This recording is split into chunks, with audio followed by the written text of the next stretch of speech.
10 ವರ್ಷ ಎಲೆಕ್ಷನ್ ಇರಿಲ್ಲ. ಈಗ ಅವರು ಎಲ್ಲ ಅವರು ಪಾರ್ಟಿಯವ್ರು ಏನು ಮಾಡಿದಾರೆ ನೋಡಲಿ. ಈಗ ನಾವು ಏನೋ ಎಲೆಕ್ಷನ್ ನಿಂತ್ಕೊಬೇಕು ಅಂತಿದ್ದೀರಿ, ಅದನ್ನು ನೋಡಿ ನಮಗೂ ಏನಾದರೂ ಒಂದು ಅವಕಾಶ ಕೊಟ್ಟರೆ ನಾವು ಒಂದು ಸ್ವಲ್ಪ ಎಲ್ಪ್ ಮಾಡ್ತೀರಿ. ಇಲ್ಲ ಕೆಲಸ ನಡೀಲಿಲ್ಲ, ಏನೋ ಒಂದು ಸ್ವಲ್ಪ ಕೆಲಸ ಮಾಡೋಣ. ಅವರು ಜನ ಅಭಿಪ್ರಾಯನೇ ನಮ್ಮ ಅಭಿಪ್ರಾಯ, ನಮ್ಮದೇನಿಲ್ಲ. ಜನಗಳಿಂದ ನಾವು, ನಮ್ಮಿಂದ ಜನ ಅಲ್ಲ. ಸ್ಥಳೀಯವಾಗಿ ಏನೇನು ಸಮಸ್ಯೆ ಇದೆ ಸರ್? ಸ್ಥಳೀಯವಾಗಿದೆ, ಒಳಚರಂಡಿಗಳು ಪ್ರಾಬ್ಲಮ್ ಇದೆ. ಒಳಚರಂಡಿ ಮಾಡಿಸ್ಬೇಕು. ಹಿಂಗೆ ಈ ಖಾತೆಗಳು ಅವೆಲ್ಲ ಸ್ವಲ್ಪ ದುಡ್ಡುಗಳು ಇಸ್ಕೊಂಡು ಇದು ಮಾಡ್ತಾರೆ, ಅದನ್ನು ಅಷ್ಟು ತಡೆಗಟ್ಟಬೇಕು. ನೋಡಿ ಎಲ್ಲ ಒಂದು ಸಹಾಯ ಮಾಡೋಣ. ಅವರು ನಮ್ಮ ತುಂಬ ಸಮಸ್ಯೆ ಇದೆ. ಹೌದು, ಎಲ್ಲಂದ್ರಲ್ಲೇ ಕಸ ಹಾಕ್ತಾರೆ, ಅದನ್ನೆಲ್ಲ ಸ್ವಲ್ಪ ಸರಿ ಮಾಡೋಣ. ಅದನ್ನು ನಮಗೂ ಏನೋ ಅವಕಾಶ ಕೊಟ್ಟರೆ ಅದನ್ನೆಲ್ಲ ಸ್ವಲ್ಪ ಸರಿ ಮಾಡೋಣ. ಯೋಚನೆ ಮಾಡಿ ಜನಗಳಷ್ಟು ಯೋಚನೆ ಮಾಡಬೇಕು. ನಮ್ಮದೇನಿದೆ ಜನ ಅಭಿಪ್ರಾಯನೇ ನಮ್ಮ ಅಭಿಪ್ರಾಯ. ಪಟ್ಟಣ ಪಂಚಾಯತಿಯಾಗಿ ಮೊದಲ ಚುನಾವಣೆ. ಹೌದು, ಇದು ಮೊದಲ ಚುನಾವಣೆ. ಮೊದಲು ಗ್ರಾಮ ಪಂಚಾಯತಿ ಇತ್ತು, ಈಗ ಪಟ್ಟಣ ಪಂಚಾಯತಿ ಆಗಿದೆ. ಇದನ್ನು ಪಟ್ಟಣ ಪಂಚಾಯತಿ ಎಲೆಕ್ಷನ್ ನಡೆಯೋದ್ರಿಂದ ಸ್ವಲ್ಪ ನೋಡಬೇಕು ಜನ ಅಭಿಪ್ರಾಯ ಏನಿದೆ. ಸ್ವಲ್ಪ ಎಲ್ಲ ಜನಗಳು ನಮಗೂ ಸ್ವಲ್ಪ ಸಹಾಯ ಮಾಡಿದ್ರೆ ನಾವು ಏನಾದರೂ ಸಹಾಯ ಮಾಡ್ಕೊಂಡು ಮುಂದೆ ಹೊರೆಯೋಣ ಅಂತಿದ್ದೀರಿ. ಈಗ ಇದುವರೆಗೂ ಮಾಡಿರೋದು ನೋಡಲಿ, ಇನ್ನು ಮುಂದೆ ನಾವು ಏನಾದರೂ ಮಾಡೋಣ ಅನ್ನೋ ಒಂದು ಅವಕಾಶ ಕೊಡಬೇಕು. ಗ್ರಾಮ ಪಂಚಾಯತಿದಾಗ ಒಳ್ಳೆ ಹೆಸರು ಮಾಡಿತ್ತು. ಹೌದು, ಪ್ರತಿ ವರ್ಷನೂ ಹೌದು ಸ್ವಚ್ಛ ಗ್ರಾಮ ಪಂಚಾಯತಿ ಆಗಿತ್ತು. ಈಗ ಬಾಡಿ ಇಲ್ಲ, ಅದರಿಂದ ಅಷ್ಟು ಪ್ರಾಬ್ಲಮ್ ಆಗಿದೆ. ಬಾಡಿ ಬಂದ ಮೇಲೆ ಸರಿ ಹೋಗುತ್ತೆ, ನೋಡೋಣ. ಸರ್, ಇಲ್ಲಿ ಹೊರಗಿನವ್ರದ್ದು ಹೌದು, ಬಾಡಿಗೆ ಜನ ಇದ್ದಾರೆ. ಆದರೆ ಬಾಡಿಗೆಯವರು ಅಂದ್ಬಿಟ್ಟು ನಾವು ಅವ್ರನ್ನೇ ದೂಷಣೆ ಮಾಡೋಕ್ಕಾಗಲ್ಲ. ಅವರಿಲ್ಲ ಅಂದರೆ ನಮಗೂ ಊಟ ಇಲ್ಲ. ಯಾಕೆಂದರೆ ಅವ್ರು ಬಾಡಿಗೆ ಕೊಟ್ಟರೆ ತಾನೇ ನಮ್ಮ ಮನೆಗೆ, ನಾವು ಮನೆ ಸೇಲ ಬಾಡಿಗೆಗೆ ಬರೋದು. ಇಲ್ಲಾಂದರೆ ಅವ್ರನ್ನೂ ದೂಷಣೆ ಮಾಡೋಕ್ಕಾಗಲ್ಲ, ಅವರೂ ಇರಬೇಕು. ಅವರಿಂದ ನಾವು ಬಾಡಿಗೆ ಇಲ್ಲ ಅಂದರೆ ನಾವು ಬರೀ ಬಾಡಿಗೆನೇ ನಂಬ್ಕೊಂಡು ನಾವಿರ್ತಾರೆ. ಕೆಲವರು ಫ್ಯಾಕ್ಟ್ರಿಗೆ ಹೋದ್ರೇ ಅವ್ರ ಜೀವನ, ನಾವು ಬಾಡಿಗೆನೇ ನಮ್ಮ ಜೀವನ. ಅದನ್ನು ಯೋಚನೆ ಮಾಡಿ ಮಾಡಬೇಕು. ಬಾಡಿಗೆಯವರು ಒಂದು ಸ್ವಲ್ಪ ಯೋಚನೆ ಮಾಡಬೇಕು, ಯಾರು ಬೇಕು ಯಾರಿಲ್ಲ ಅನ್ನೋದು ನೋಡಿ ಒಂದು ಸ್ವಲ್ಪ ಸಹಾಯ ಮಾಡಲಿ ದಯವಿಟ್ಟು. ಬಾಶೆಟ್ಟಹಳ್ಳಿ ಪಟ್ಟಣ ಪಂಚಾಯತಿಲಿ ಹೊರಗಡೆ ರಾಜ್ಯದಿಂದ ಬಂದಿರೋ ಹೌದು ಸ್ಥಳೀಯ ಏನು ಸೌಲಭ್ಯಗಳನ್ನ ಬಳಸ್ತಾವ್ರೆ, ಅವರೆಲ್ಲರೂ ವೋಟರ್ ಐಡಿ ಇದೆಯಾ? ಇದೆ.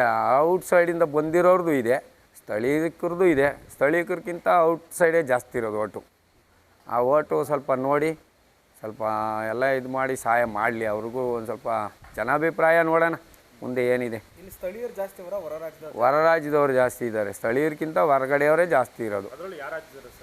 ಅವೆಲ್ಲ ಹೇಳೋಕ್ಕಾಗಲ್ಲ. ಆಂಧ್ರದವ್ರು ಇದ್ದಾರೆ, ತಮಿಳ್ನಾಡೋರು ಇದ್ದಾರೆ, ಹಿಂದಿಯವರು ಇದ್ದಾರೆ, ಒರಿಸ್ಸಾ, ಬಿಹಾರಿ, ಈ ಕಡೆ ಔಟ್ಸೈಡೆಲ್ಲ ಇದ್ದಾರೆ. ಎಲ್ಲರದು ವೋಟರ್ಸ್ ಇದೆ. ಅವ್ರನ್ನೆಲ್ಲ ಯೋಚನೆ ಮಾಡಿ ಮಾಡಬೇಕು. ಈ ಪಕ್ಷದ ಪರವಾಗಿ ಹೇಳೋದಾದರೆ ಹೆಂಗಿದೆ ನಿಮ್ಮ ಪಕ್ಷಕ್ಕೆ ಒಲವು ಜನಗಳಿಂದ? ನೋಡಬೇಕು.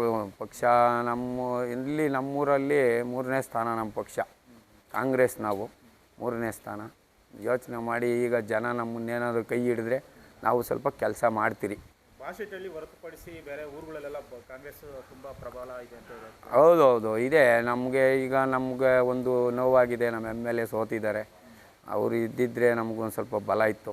ಈಗ ನೋಡೋಣ ಮುಂದೆ ನಾವೆಲ್ಲ ಗೆದ್ದರೆ ನಮ್ಮ MLA ಒಂದು ಬಲ, ವೆಂಕಟರಮಣಯ್ಯನವ್ರಿಗೆ. ಅವರಿಂದ ನಾವು ನೋಡೋಣ ಮುಂದೆ. ನಮಸ್ಕಾರ. ಈಗ ಬಾಶೆಟ್ಟಹಳ್ಳಿ ಪಟ್ಟಣ ಪಂಚಾಯತಿ ಹೊಸದಾಗಿ ಮೊದಲನೇ ಬಾರಿ ಚುನಾವಣೆ ಆಗ್ತಾಯಿದೆ. ಇದು ಪಟ್ಟಣ ಪಂಚಾಯತಿಗಿಂತ ಪುರಸಭೆಗೆ ಮೇಲ್ದರ್ಜೆಗೆ ಏರಿಸಬೇಕಾಗಿತ್ತು. ಆ ಮಟ್ಟಕ್ಕೆ ಇದು ಬೆಳವಣಿಗೆ ಆಗಿದೆ. ಇದು ಪಟ್ಟಣ ಪಂಚಾಯತಿ ರದ್ದು ಮಾಡಿ ಪುರಸಭೆ ಮಾಡಿದರೆ ಚೆನ್ನಾಗಿರ್ತಿತ್ತು. ಮುಂದಿನ ದಿನಗಳಲ್ಲಿ ಮಾಡಲಿ ಅಂತ ಕೇಳ್ಕೊಳ್ತೀನಿ. ವಿಶೇಷವಾಗಿ ಈ ಪಂಚಾಯತಿಯಲ್ಲಿ ಆಡಳಿತ ವರ್ಗ ಬಂದಿದೆ. ಕಳೆದ 4-5 ವರ್ಷದಲ್ಲಿ ಯಾವುದೇ ಚುನಾವಣಾ ಬಾಡಿ ಇಲ್ಲ. ಈಗ ಅಧಿಕಾರಿಗಳು ಒಂದು ಅಭಿವೃದ್ಧಿ ಕೆಲಸಗಳು ಮಾಡ್ತಾಯಿದ್ದಾರೆ. ಬಟ್ ಎಲೆಕ್ಟೆಡ್ ಬಾಡಿ ಇದ್ದಿದ್ದರೆ ಇನ್ನೂ ಚೆನ್ನಾಗಿ ಹೆಚ್ಚಿನವರೆಗೆ ಆಯಾ ಊರಲ್ಲಿ ಏನೇನು ಕುಂದುಕೊರತೆ ಇದೆ ಅಂತೇಳಿ ಆಯಾ ಮೆಂಬರ್ಗಳಿಗೆ ಗೊತ್ತಾಗ್ತಿತ್ತು. ಈಗ ಚುನಾವಣೆ ಬರ್ತಾಯಿದೆ. ಬರಲಿ, ಹೊಸ ಕಮಿಟಿ ಬಂದು ಇಡೀ ಪಂಚಾಯತಿ ಕೆಲಸ ಮಾಡಲಿ. ಯಾವುದಾದ್ರೂ ಕುಂದುಕೊರತೆ ವಿಶೇಷವಾಗಿ ಕಸನಹಳ್ಳಿ ಬಿಸನಹಳ್ಳಿದು ನಮ್ಗೆ ಇನ್ನೊಂದು ವಾರ್ಡ್ ಬೇಕಾಗಿತ್ತು ಅಂತ ಕೇಳ್ತಾ ಇದ್ದಾರೆ. ಅದು ಬಗೆಹರಿಸ್ಕೊಂಡಿದ್ರೆ ಚೆನ್ನಾಗಿರ್ತಿತ್ತು. ಕೆಲವು ಕಡೆ ಜಾಸ್ತಿ ಓಟಿದೆ, ಕೆಲವು ಕಡೆ ಕಡಿಮೆ ಓಟಿದೆ. ಅದನ್ನೆಲ್ಲ ಸಮತೋಲನವಾಗಿ ಒಂದು 100-200 ಓಟು ಹೆಚ್ಚು ಕಮ್ಮಿ ಮಾಡಿದ್ರು ಚೆನ್ನಾಗಿರ್ತಿತ್ತು. ಇದು ಈಗ ಚುನಾವಣೆ ಆಗ್ತಾಯಿದೆ, ಆಗಲಿ. ಒಳ್ಳೆ ಸದಸ್ಯರು ಆಯ್ಕೆ ಆಗಿ ಬರಲಿ, ಒಳ್ಳೆ ಅಭಿವೃದ್ಧಿ ಕೆಲಸ ಮಾಡಲಿ, ನಮ್ಮ ಪಂಚಾಯತಿ ಡೆವಲಪ್ಮೆಂಟ್ ಮಾಡಲಿ, ರಾಜ್ಯಕ್ಕೆ ಮಾದರಿಯಾಗಿ ಕೆಲಸ ಮಾಡಲಿ ಅಷ್ಟೇ. ಸಮಸ್ಯೆಗಳು ಸದ್ಯಕ್ಕೆ ಏನೇನಿದೆ ಗೊತ್ತಿಲ್ಲ. ಸಮಸ್ಯೆಗಳು ಮುಂದಿನ ದಿನಗಳಲ್ಲಿ ನೋಡ್ಕೊಂಡು ಹೇಳ್ತೀನಿ.